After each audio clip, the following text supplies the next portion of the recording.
کسی طور پر گندم کی قیمتوں سے نالاں ہیں یا حکومتی پالیسی سے نالاں ہیں تو ان کے لیے یہ آپشن موجود ہے کہ وہ دیگر فصلیں کاشت کر سکتے ہیں۔ اگر وہ میڈیشنل جو فصلیں ہیں ان کو کاشت کرنا چاہتے ہیں تو ان کے لیے بھی کچھ نہ کچھ رقبہ مختص کیا جا سکتا ہے۔ اس میں ضروری نہیں ہے کہ ایک بڑے رقبے پر ان فصلوں کو کاشت کیا جائے جن میں سونف، تخم ملنگو اور یہ دیگر فصلیں ہیں، السی وغیرہ ہے۔ تو ان فصلوں کی کاشت سے جو ہے کاشتکاروں کو یہ ضرور موقع ملے گا کہ جو بعض فصلیں جن کی قیمتیں بہت زیادہ گر جاتی ہیں تو ان میں ایک توازن پیدا ہو سکتا ہے۔ اس کے علاوہ سبزی جن میں لہسن ہے، پیاز ہے، مٹر ہے، گاجر ہے، ان کی کاشت کا بھی سلسلہ جاری ہے۔ تو یہ جو آپشن اس میں ان فصلوں کے ساتھ ساتھ جو اسٹرابری کی آپشن ہے یہ بہت اچھی ہے، اور خاص کر جب یہ اسٹرابری کی ابتدائی فصل آتی ہے تو اس میں تو کاشتکاروں کو بہت زیادہ قیمت ملتی ہے۔ تو اس لیے اگر کاشتکار اس جانب آتے ہیں اور اپنا کچھ نہ کچھ رقبہ اسٹرابری کی فصل کے لیے مختص کرتے ہیں، اور خاص کر اسٹرابری کی فصل کے جو رقبہ ہے وہ قدرے میرا بھی ہو، لیکن اس میں ایسا ہو کہ وہ بہت ہی نرم زمین ہو، تو اس میں یہ بہت اچھی طرح سے یہ گرو کرتی ہے اور اس کی جڑ پکڑتی ہے اور پودا خاصا اس میں فلرش کرتا ہے، اس کی نشو و نما بہتر ہوتی ہے اور جو اس کا پھل ہے وہ بھی اچھا ہوتا ہے۔ ناظرین، اسٹرابری ایک عموماً پھل کے طور بھی کھائی جاتی ہے، لیکن اس کے جو دیگر مربع جات ہیں وہ بھی بنائے جا سکتے ہیں۔ تو یہ بھی ایک بہت اچھی فصل ہے جو اس وقت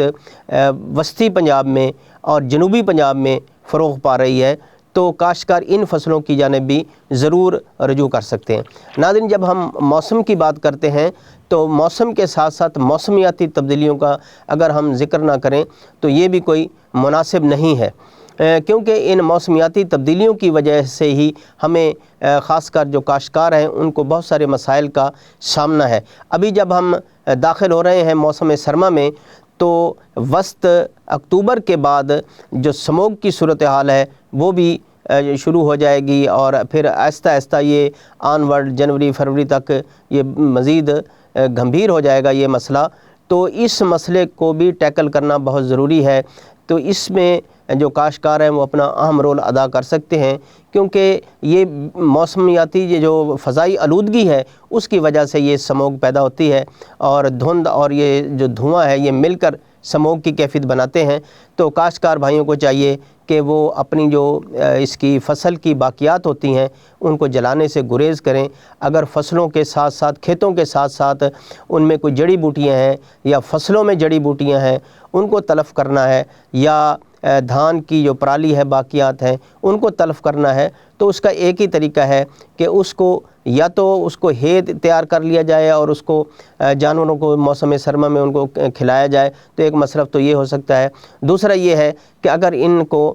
زمین میں ہی روٹاویٹ کر دیا جائے تو اس سے جو فصل زمین کی جو نامیاتی مادے ہیں ان میں اضافہ ہوتا ہے، اور فصل کی جو قدرتی زرخیزی ہے اس میں اضافہ ہوتا ہے، جس کی وجہ سے کھادوں کا جو استعمال ہے وہ بھی کم ہو جاتا ہے۔ تو بجائے اس کے کہ ان باقیات کو جلایا جائے ان کو کاشتکاری کے لیے استعمال کیا جائے، تاکہ اس کو کاشتکاروں کو جو اس کا دوہرا فائدہ ہو، ایک تو زمین کی زرخیزی بہتر ہو اور دوسرا اس میں جو کھادوں کا استعمال ہے وہ بھی کم ہو جائے۔ تو ناظرین، یہ جو موسمیاتی تبدیلی ہے یہ اس وقت پوری دنیا میں ایک بڑا مسئلہ ہے، اور پوری دنیا اس جانب متوجہ ہے کہ کس طرح اس موسمیاتی تبدیلی پر قابو پایا جائے، کیونکہ اس موسمیاتی تبدیلی کی وجہ سے موسم پر بھی بڑا اثرات مرتب ہو رہے ہیں۔ خاص کر جو گرمی کا پیریڈ ہے وہ بڑھ رہا ہے، جس کی وجہ سے گلیشیئر ہیں وہ بھی پگھل رہے ہیں۔ تو ضرورت اس امر کی ہے کہ اس کوشش میں ہر ایک کو اپنا حصہ ڈالنا چاہیے، اور چونکہ ہمارے کاشتکار بھائی ان کا تو ایک یہی کام ہے ہر وقت فصلوں کو کاشت کرنا، فصلوں کی برداشت کرنا